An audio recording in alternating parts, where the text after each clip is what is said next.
سورہ کہف جس کو ہر جمعے کو پڑھنا چاہیے، بہت بابرکت سورت ہے۔ جو آدمی اس کے پڑھنے کا اہتمام کرتا ہے جمعے کے دن میں، تو اس کی نورانیت، اس کی رونق پورے ہفتہ نصیب ہوتی۔ خود بھی پڑھے، اپنے گھر والوں کو بھی عادی بنائے۔ جس طرح مغرب بعد سورہ واقعہ حضرت عبداللہ ابن مسعود رضی اللہ تعالیٰ نے اپنے گھر والوں کو بھی تاکید فرماتے ان کو عادی بنایا کہ مغرب بعد سورہ واقعہ پڑھیں۔ تو جمعے کے دن میں سورہ کہف کہتے ہیں کھو، چھوٹا غار۔ اصحاب کہف، غار والے، کھو والے۔ ایک بادشاہ تھا، بڑے غالی قسم کا تھا، بت پرستی کے لیے زبردستی کرتا تھا، زبردستی پوجا پاٹ کراتا تھا۔ کچھ نوجوانوں نے ہمت کی اور اس کے دربار میں ہی جا کر اس کو دعوت دی۔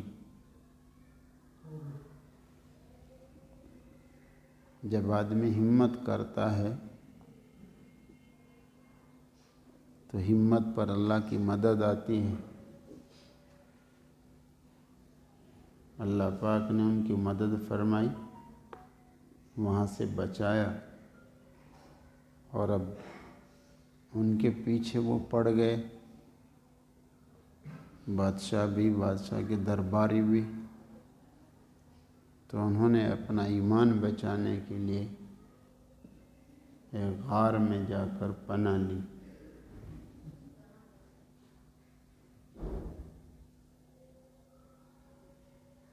اپنا ایمان بچانے کے لیے۔ اس زمانے میں ہمارے یہ مدارس ایمان بچانے کے لیے ہیں، ہمارے مراکز تبلیغ یہ ایمان بچانے کے لیے، یہ مساجد ایمان بچانے کے لیے، یہ خانقاہیں ایمان بچانے کے لیے۔ ایسے ہی جس طرح اصحاب کہف کے لیے کہف، اسی طرح سمجھو۔ اصل میں ہم کو پتہ نہیں کہ ایمان کتنی اہم چیز، کتنی قیمتی چیز ہے ایمان۔ اس سلسلے میں ہم سے بہت سستی ہو رہی ہے۔ جس طرح مسجدوں کو آباد کرنا چاہیے اور مسجدوں میں اپنا وقت لگانا چاہیے اہتمام کے ساتھ اپنا ایمان بچانے کے لیے، اس طرح نہیں ہو رہا۔ جس طرح اپنی مسجدوں کے مکتبوں کو آباد کرنا چاہیے تاکہ ہمارے بچوں کا ایمان بچے۔ جب ذہنوں میں یہ بات ہوگی، یہ کہف ہیں، جس طرح ان کا اللہ نے ایمان بچا دیا تھا، جس طرح اصحاب کہف کا کہف میں اللہ پاک نے ایمان بچا دیا، آج بھی جو ایمان بچانے کی نیت سے اپنی مسجدوں کو آباد کرے گا، اپنی مسجدوں کے مکتبوں کو آباد کرے گا، انشاءاللہ اس کا بھی ایمان بچے گا۔ جو اپنے مراکز کو آباد کرے گا ایمان بچانے کے لیے، مقصد یہ کہ میرا ایمان بچ جائے، اخلاص کے ساتھ انشاءاللہ ایمان بچے گا۔ اپنے مرکزوں کو آباد کریں، جس طریقے سے بھی ہو سکے اپنی محنت جاری رکھیں، کوششوں میں لگیں ایمان بچانے کی نیت سے۔ یہ مدارس کہف ہیں، ان مدارس کو آباد کریں، مشورہ کر کے ان کو آباد کریں اور آباد کرائیں۔ بہت سارے مدارس میں تعلیم کا اعلان ہو گیا، لیکن سستی کر رہے ہیں، پڑھنے والے بھی اور پڑھانے والے بھی سستی کر رہے ہیں۔ بہت سارے مدارس میں اعلان ہو چکا ہے بچے آئیں اور پڑھیں، لیکن پلٹ کے نہیں دیکھ رہے ہیں۔ بھائی یہ ذہنوں میں بٹھاؤ، یہ مدارس ہمارے لیے کہف ہیں، یہ ایمان بچانے کی جگہ ہیں، ان میں ہمارا ایمان بچے گا، ہمارے بچوں کا ایمان بچے گا۔ جب اس طریقے سے آدمی نیت کرے گا اور اللہ سے دعائیں مانگے گا۔ آج بھی کیسے حالات چل رہے ہیں، جہاں جس کا موقع لگتا ہے وہ ایمان کو خراب کرنے کی کوششوں میں لگا ہوا ہے۔ آج بھی شیاطین لگ رہے ہیں کہ ایمان خراب ہو جائے، تو اس ایمان کو بچانے کے لیے محنتیں کریں، اپنی مسجدوں کا انتظام بڑھیا بنائیں۔ کچھ ایسے ذمہ دار ہر خاندان میں سے اکٹھا کریں جس کو پورے محلے کی ایک فکر ہو۔ امام صاحب کی بھی خدمت کریں، بچے والوں سے بھی ملاقات کریں۔ اب وہ سارے بچے چوک میں جا رہے، بھائی مسجدوں کے مکتبوں سے مدرسے آباد ہوتے ہیں۔ جب مسجدوں کے مکتبوں کی فکر نہیں رہی ہے، اول تو امام رکھنا ہی پسند نہیں کر رہے، اور رکھ رہے تو ایسا جس کا کوئی روب رباب نہ ہو، نہ بچوں پہ ہو نہ نمازیوں پہ ہو۔ گھر کے سامان بڑھیا کمپنی کا بڑھیا والا سامان ہو، دکانوں میں بڑھیا والا سامان ہو، گھروں میں بڑھیا والا سامان ہو، اور مسجدوں میں امام گھٹیا ہو۔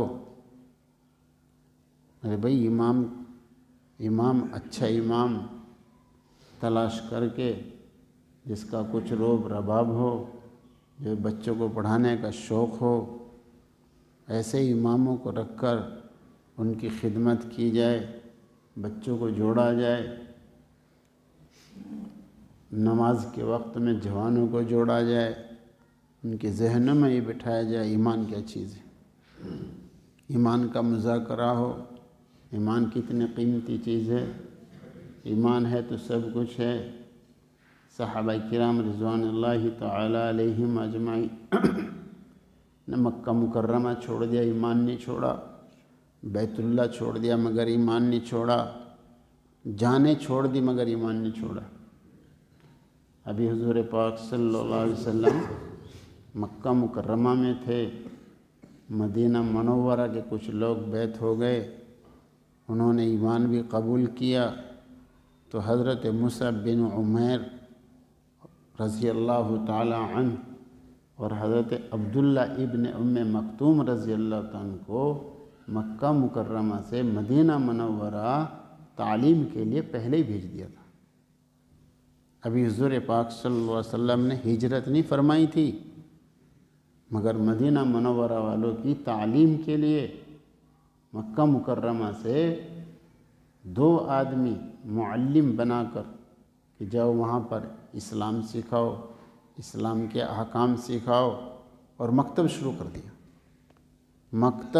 کر دیا۔ مدینہ منورہ میں، حالانکہ ابھی تک ہجرت بھی نہیں ہوئی تھی، کچھ ہی لوگ مسلمان ہوئے تھے حج کے موقع پر آ کر، اور انہی کے ساتھ 2 آدمی بھیج دیے، اور وہاں کا مکتب زندہ ہو گیا، اور گھر گھر میں تعلیم شروع ہو گئی، اور مسلمان بننے شروع ہو گئے۔ تو ان مکتبوں کو سمجھو کہ یہ مسجد وار جماعت کا چھٹا کام ہے۔ مولانا الیاس رحمۃ اللہ علیہ اس پہ زور دیتے تھے، مگر اس کی کوئی پرواہ نہیں رہی، نہ مکتب پڑھانے والے کی کوئی قدر ہے، نہ پڑھنے والوں کی کوئی قدر ہے، نہ ماں کو فکر ہے، نہ ابا کو فکر ہے۔ جس کی اولاد، ایک جملہ یہ یاد رہے، جس کی اولاد نافرمان ہے وہ اپنے آپ کو صاحب اولاد نہ سمجھے، پھر فکر ہوگی ہمارے بچے نیک بن جائیں، ہمارے بچے نیک بن جائیں، اس کی فکر ہوگی۔ دیکھا نا جو صاحب اولاد نہ ہو لاکھوں روپے ڈاکٹروں کے یہاں دیتا ہے، لاکھوں روپے تعویذ والوں کو دیتے ہیں، اور ایمان بھی داؤں پہ لگا دیتے ہیں۔ کوئی مندر میں جا رہا، مسلمان بھی بعض مسلمان بھی مندر میں جا رہا، اور مزاروں میں ٹکر مارنے والے تو کتنے ملیں گے آپ کو؟ کیوں؟ تاکہ صاحب اولاد بن جائے۔ اور جب بچہ پیدا ہو جاتا ہے تو اس کے سر پہ کتا کٹیں گے، پھر وہ کیسے ماحول میں جا رہا یہ نہیں فکر ہے، پھر وہ شرابی بن رہا ہے، جواری بن رہا ہے، نشے والا بن رہا ہے، اس کی کوئی فکر نہیں ہے۔ جب تک پیدا نہیں ہوا لاکھوں روپے خرچ ہو رہے، بچہ پیدا ہو جائے، اور جب بچہ ہو گیا اب فکر نہیں ہے، یہ مسلمان بن جائے، یہ ایمان والا بن جائے، اب فکر نہیں ہے۔ اب اس کے سر پر گہروں کے بال، کپڑے ایمان کے خلاف، طور طریق اسلام کے خلاف، اب کوئی فکر نہیں ہے۔ بھی جس کا بچہ شرابی کبابی نشے والا بن گیا تو وہ کیا ہے؟ وہ تو دکھ دینے والا بن گیا ماں باپ کو۔ تو ایسا آدمی اپنے آپ کو صاحب اولاد نہ سمجھے۔ جس کے بچے ایسے خراب ہو جائیں تو وہ اپنے آپ کو صاحب اولاد نہ سمجھے۔ اس جملے سے فکر ہوگی کہ بھائی ہم اپنی مسجدوں کا مکتب آباد کریں تاکہ ہمارے بچے نیک بن جائیں۔ مکتبوں میں اگر صحیح تعلیم ہو جائے، ایک یہاں سے ایک انجینئر صاحب ہے میرے پاس، اور نیچے سے اوپر تک ایسے لگ رہے جیسا کوئی مولوی صاحب ہوتا ہے۔ انہوں نے بتلایا کہ ہماری مسجد کے مکتب کی برکت ہے جو میں آپ کو نیچے سے اوپر تک مسلمان نظر آ رہا ہوں۔ وہ انجینئر بنے گا تو مسلمان نظر آئے گا، ڈاکٹر بنے گا تو مسلمان نظر آئے گا، جی وکیل بنے گا تو مسلمان نظر آئے گا۔ تو یہ سمجھے بھائی کہ یہ مدارس، مساجد، خانقاہ مراکز یہ کہف ہیں، جی ایمان بچانے کی جگہیں۔ ایک فکر ہونی چاہیے ہر اعتبار سے یہ آباد بھی ہوں، وہ ان کی حقیقی آبادی کو سمجھیں، اور اس کے مطابق محنت، گھر میں بھی ایک محنت ہو، ان مدارس میں بھی ایک محنت ہو، ان مساجد میں بھی ایک محنت ہو، ان مکاتب میں بھی ایک محنت ہو۔ تو جس طریقے سے اللہ پاک نے اصحاب کہف کی حفاظت کی، ان کے ایمان کی حفاظت کی، ان کی جان کی حفاظت کی، جی ان کے ایمان کی حفاظت کی، جو آدمی دل و جان سے ان مدارس، مساجد، مکاتب کی فکر میں لگے گا اپنا ایمان بچانے کے لیے، انشاءاللہ اللہ اس کی جان بھی بچائیں گے، اس کا ایمان بھی بچائیں گے انشاءاللہ۔ اللہ پاک اپنی رحمت سے مجھے بھی تمہیں بھی توفیق عطا فرمائے۔